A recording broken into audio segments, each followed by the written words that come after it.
কাশীনগর পঞ্চায়েতে এবারে দখল করল তৃণমূল কংগ্রেস। লোকসভা নির্বাচনের পর থেকেই বিরোধী শিবিরে একের পর এক ভাঙন দেখা গেছে।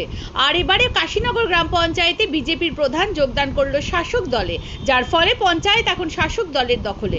রায়দিঘি বিধানসভার কাশীনগর গ্রাম পঞ্চায়েতে বোর্ড গঠন করেছিল বিরোধীরা, যেখানে মোট 12টি আসনের মধ্যে তৃণমূল কংগ্রেস জয়লাভ করেছিল 3টি আসনে, সিপিএম পেয়েছিল 1টি, নির্দল 1টি, বিজেপি পেয়েছিল 7টি আসন।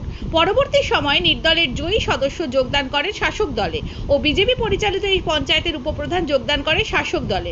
বর্তমানে শুক্রবার দিন মথুরাপুর লোকসভা কেন্দ্রের সাংসদ বাপি হালদারের হাত ধরে পঞ্চায়েতের প্রধান বর্ণালী বাগ শাসক দলে যোগদান করার ফলে তৃণমূলের আসন সংখ্যা হয় 6টি, সিপিএম 1টি এবং বিজেপি 5টি। আজ থেকেই কাশীনগর গ্রাম পঞ্চায়েত শাসক দলের দখলে গেল। অন্যদিকে যোগদানকারী বিজেপি পঞ্চায়েতের প্রধান বর্ণালী বাগ জানায়, আমি স্বইচ্ছায় মানুষের কাজ করার জন্যই শাসক দলে যোগদান করেছি।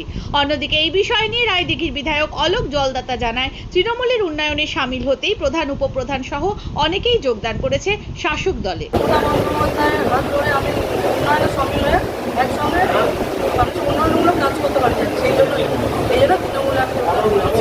আপনার নাম পরিচয়? মানুষ কোনোদিন তাদের যে মূল্যবান ভোট, সেই ভোটটা তারা প্রয়োগ করতে পারবে না। তাই তিনি আন্দোলন শুরু করলেন, বললেন নো আইডেন্টিটি নো ভোট। আমাদেরকে আইডেন্টিটি দিতে হবে, আইডেন্টিটি কার্ড লাগবে, ভোটাধিকার দেওয়ার জন্য, ভোট প্রয়োগ করার জন্য আইডেন্টিটি কার্ড দিতে হবে। আজকে সারা ভারতবর্ষের বুকে সচিত্র পরিচয় পত্র আছে, ভোটার কার্ড আছে, আপনারা সবাই জানেন। সেই ভোটার কার্ডের মূল উদ্যোক্তা যিনি ছিলেন, মূল আন্দোলনকারী যিনি ছিলেন, যিনি প্রথম মানুষকে স্বপ্ন দেখিয়েছিলেন, সারা দেশের মানুষকে, সারা ভারতবর্ষের মানুষকে যে আন্দোলন যদি করতে হয়, আমাদের ভোটাধিকার প্রয়োগ যদি করতে হয়, তারা আমাদের আইডেন্টিটি কার্ড দিতে হবে।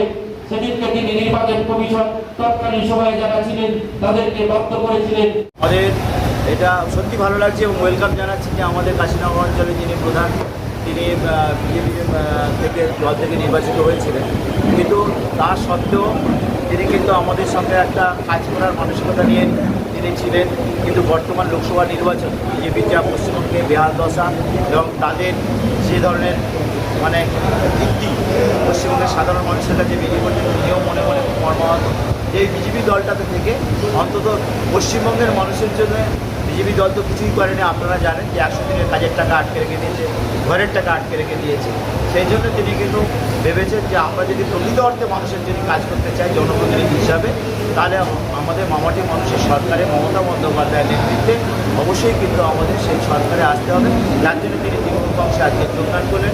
এবং আপনারা দেখছেন কজন সদস্য যোগদান করেছে আজকে? না, আজকের আমাদের মেম্বার, আমাদের যিনি প্রধান, তিনি যোগদান করেছেন। এছাড়া আমাদের কিন্তু বিজেপির মণ্ডল সহসভাপতি আমাদের পাশেই আছেন পাইলট ভাই কৃষ্ণেন্দ্র মণ্ডল, তিনি আমাদের দলে যোগদান করেছেন। এবং চাঁদপাতা হিন্দুপাড়া থেকে 15 জন সদস্য, আরও প্রায় সখানেক মতো কর্মী, সাধারণ কর্মীরা বিজেপি থেকে তারাও কিন্তু আছেন আমাদের এই দলে যোগদান।